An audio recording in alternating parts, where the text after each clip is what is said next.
Hey guys, it's me. I've seen a lot of people doing like baking videos on their social media lately since we're all quarantined inside, and I'm doing some baking today, so I figured let's put this on the internet and see what happens. And today I am making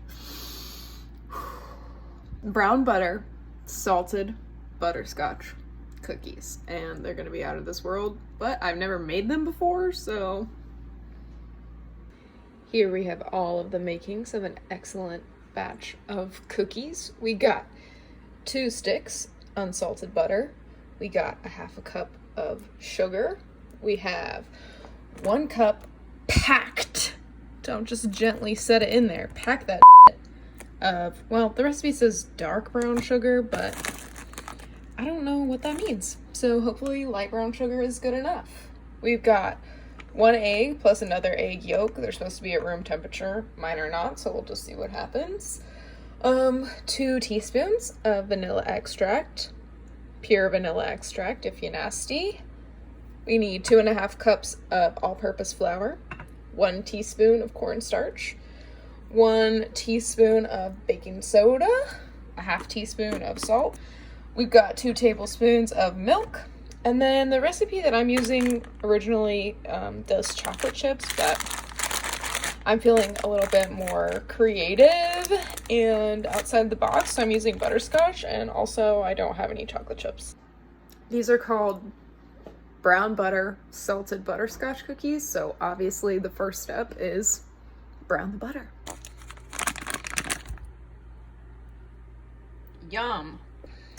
When you're cooking butter, browning butter, it can go from brown to burnt really fast, which is kind of why you're supposed to like whisk it constantly, and also why you need to use like a light colored pan so that you can actually see when the butter's browning versus when it's burning. But it should start to smell kind of like nutty. Ugh, hate that word. Ugh. See, it's getting brown. It's smelling nutty. Ugh. There she is.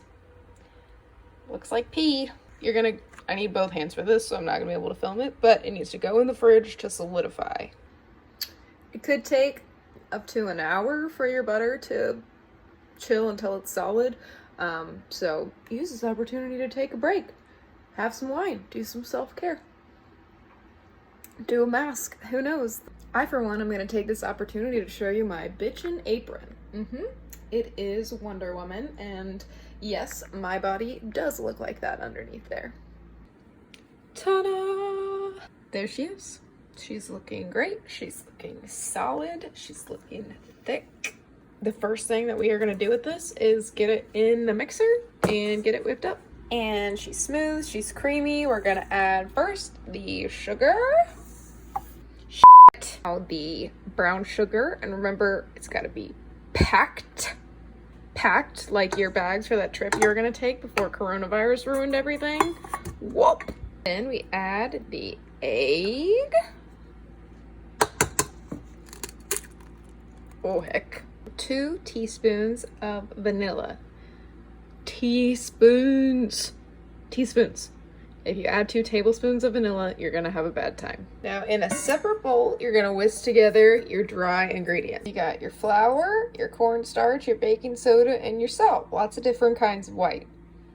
Kind of like traveling to Europe. Get those dries wet. Okay, so now we have wetted all our dries, and it's time for the milk. And at this point, the batter is gonna be like thick, okay? So don't be alarmed. You're not doing anything wrong. It's supposed to be like that.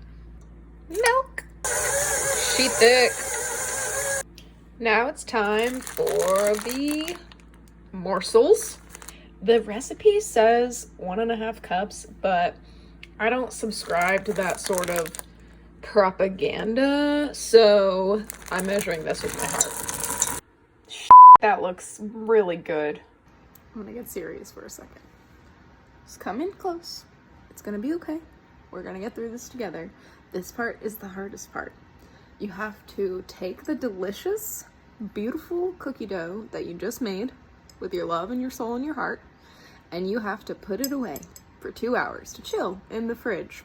We'll get through this together. I'll see you in 2 hours. And we're back. Set your oven to a 350.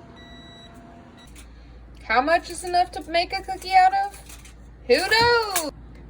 This is art.